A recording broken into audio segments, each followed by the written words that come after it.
All right, everybody, welcome back to the VIP Financial Education YouTube channel. Making a quick trip to the bank as well as an office that I have here in Florida. And I thought this would be a really great time to discuss what I believe is one of the most valuable things that you can prioritize personally and professionally, and that is your reputation. Now, this may seem like a fairly basic concept, but I've got some really good takeaways for you throughout the video. Make sure you stick around for it. We talk all things maximizing cash flow here on the channel, how to go further, faster financially. We do that through creative techniques with respect to the banks, how to manage your budget.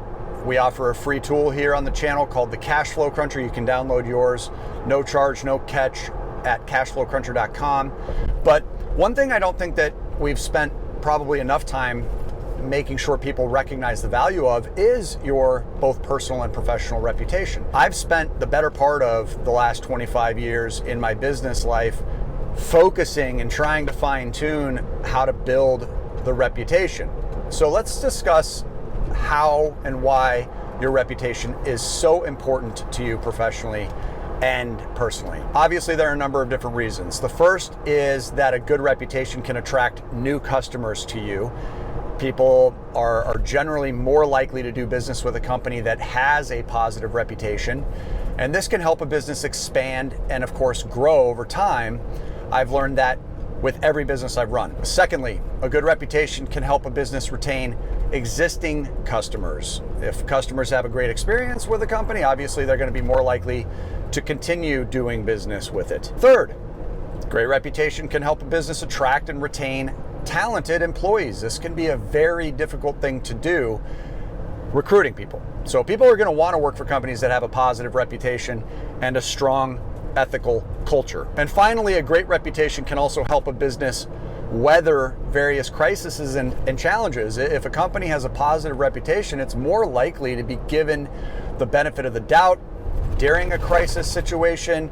Customers and stakeholders are going to be more likely to take a long-term view of the situation and remain loyal to you. Now, I've personally found that building a great reputation is one of the most valuable parts to building success in every type of business. But the key to monetizing your hard work and your reputation is getting public recognition for that, right? It's one thing to have people happy. It's another thing for people to find out other people are happy. So there is a residual impact and benefit by having a long list of public customer reviews. And I've personally spent many years fine-tuning our approach to gathering hundreds of great reviews with every business that I've built. And today is really an exciting day for me, and why I did this video is because I just hit my 100th review on my short-term rental property. I'm going to put a link to that property on Vrbo if you guys want to read those reviews in order to maybe get some takeaways or ideas of just what type of attention to detail you might need to earn them. Then I would recommend doing that. Go ahead and read those reviews. Now, there are several ways to attract great reviews in a business. The first is you want to provide excellent customer service first and foremost. This is the most important factor in attracting a great review. You've got to make sure your customers are treated with respect, that their questions are answered promptly, and that their needs are met efficiently. Number two, you're going to ask for reviews. You want to encourage your satisfied customers to leave a review. Go ahead and provide them with links to your review pages. You can do that straight to their mobile phone, and sometimes even leaving incentives for people to give you a review is a great idea too. And finally, you're going to show appreciation. You can leave them a personal note, just showing them that you care and that you appreciate their feedback. Finally, you want to respond to your reviews, and responding to reviews, whether they're positive or negative, can show that you care about your customers, that you care about their experience, that you're committed to improving your business.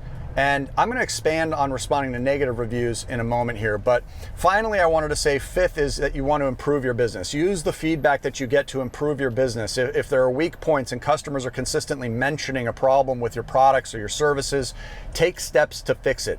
And that will demonstrate to customers that you actually value their opinions and you're committed to providing the best possible experience. Now, thankfully, working hard to undersell and over-deliver has allowed me and my teams to exceed expectations regularly and earn hundreds and hundreds of almost entirely 5-star reviews through Google, through Yelp, through Facebook, BBB, LinkedIn, and all the other platforms where customers can post. But after almost 25 years of running businesses, we've encountered the dreaded negative review a handful of times.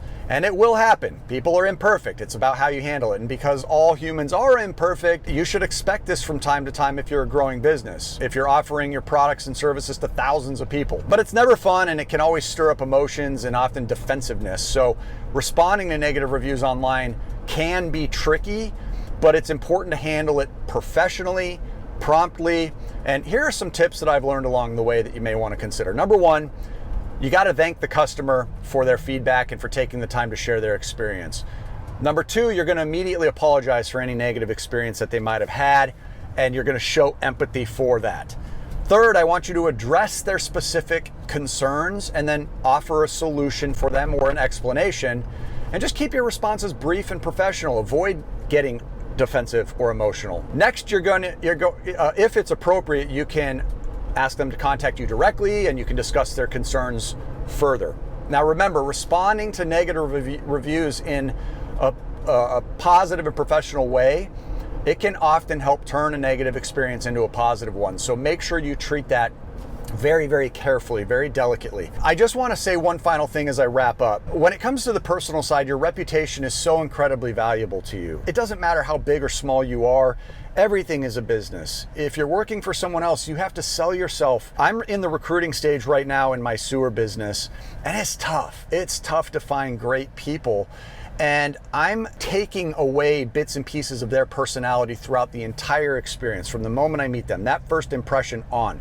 If somebody doesn't show up on time, if at all, I just recently had somebody that I was trying to hire to do some landscaping work, no called, no showed me, and that person was looking for something that was long-term and had a sort of upside potential to it where it could turn into a career. Well, as it turns out, I have a sewer business that has a lot of different positions that I'm hiring for. So you come in for the landscaping job and just think you're going to do some yard cleanup for me, and that can turn into a conversation where we end up doing lots and lots of business together down the road. That's what happened with my sewer company business partner. Came in as a plumber to fix a leak under my sink. Next thing you know, we're 50-50 partners in a company that we're aiming to take up to 40 million per year within the next between 5 and 10 years. We do have a 10-year game plan for that and a 5-year game plan for that.